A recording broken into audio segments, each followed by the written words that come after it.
Hello friends, welcome to Maheswari life style. இன்றைக்கி நம்ம chicken stick எப்படி செய்யுதுன்னு தான் பார்க்க போகிறோம். வாங்க அது எப்படி செய்யுதுன்னு பார்க்கலாம், வீடியோக்குள்ளே போகலாம். அதுக்கு நான் 1/2 கிலோ சிக்கன் எலும்பு இல்லாமல் வாங்கியிருக்கேன். அதில் 1 ஸ்பூன் வெறும் மிளகாத்தூள் சேர்த்துக்கோங்க.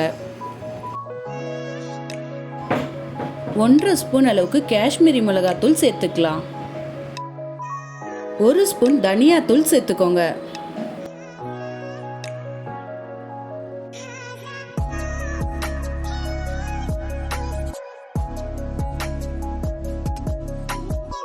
ஒரு ஸ்பூன் அளவுக்கு எவரெஸ்ட் சிக்கன் மசாலா தூள் சேர்த்துக்கோங்க. 1/2 ஸ்பூன் அளவுக்கு சஸ்வான் சட்னி சேர்த்துக்கோங்க. 2 ஸ்பூன் அளவுக்கு இஞ்சி பூண்டு பேஸ்ட் சேர்த்துக்கோங்க.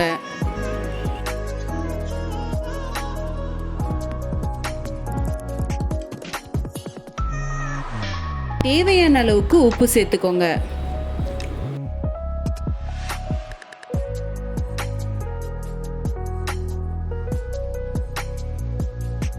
நாலுலேருந்து 5 ஸ்பூன் அளவுக்கு கார்ன்ஃப்ளவர் மாவு சேர்த்துக்கோங்க.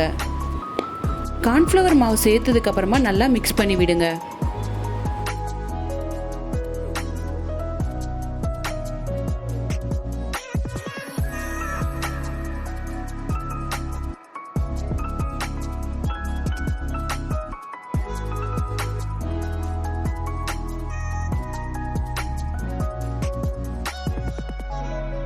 கார்ன்ஃப்ளவர் மாவு சேர்த்து நல்லா மிக்ஸ் பண்ணதுக்கப்புறமா ஒரு முட்டையோடைய வெள்ளைக்கருவு மட்டும் சேர்த்துக்கோங்க. வெள்ளைக்கருவு சேர்த்துட்டு அதையும் நல்லா மிக்ஸ் பண்ணி விடுங்க.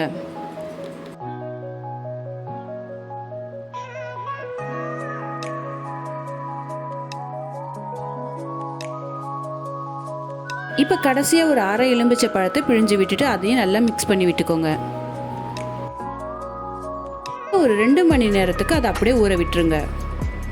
இப்போ 2 மணி நேரத்துக்கு அப்புறமா நம்ம சிக்கன் ஸ்டிக் வைக்கிறது இல்லை, அதை வாங்கிட்டு ஃபஸ்ட்டு சிக்கன் அதில் சொருகுங்க. அதுக்கப்புறம் வெங்காயம், அதுக்கப்புறமா குடமிளகா, அதுக்கப்புறம் திருப்பி சிக்கன், அதுக்கப்புறம் குடமிளகா, அதுக்கப்புறம் வெங்காயம், அதுக்கப்புறம் சிக்கன். இந்த மாதிரி நீங்கள் அழகாக சொருகி எடுத்து வச்சுக்கோங்க.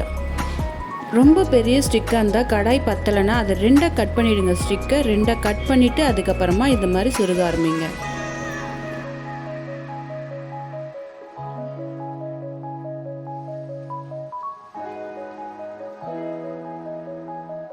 இப்போ பாருங்கள், இதே மாதிரி சிக்கன் எல்லாமே ஸ்டிக்கில் சொருகி எடுத்து வச்சுக்கோங்க. இப்போ நம்ம செய்ய ஆரம்பிக்கலாம்.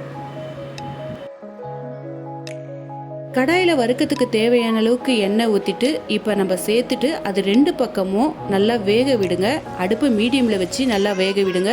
2 பக்கம் நல்லா வெந்து ரெடி ஆனதுக்கப்புறமா இப்போ சிக்கன் ரெடி ஆகிடும். ரொம்பவே டேஸ்டான சிக்கன் ஸ்டிக் ரெடி. இதே மாதிரி நீங்களும் செஞ்சு பாருங்கள். எப்படி இருக்குன்னு மறக்காமல் கமெண்ட் பண்ணுங்கள். அப்படியே மகேஸ்வரி லைஃப் ஸ்டைலை சப்போர்ட் பண்ணி வீடியோ உங்களுக்கு பிடிச்சிருந்தா உங்கள் ஃப்ரெண்ட் அண்ட் ஃபேமிலிக்கு ஷேர் பண்ணுங்கள்.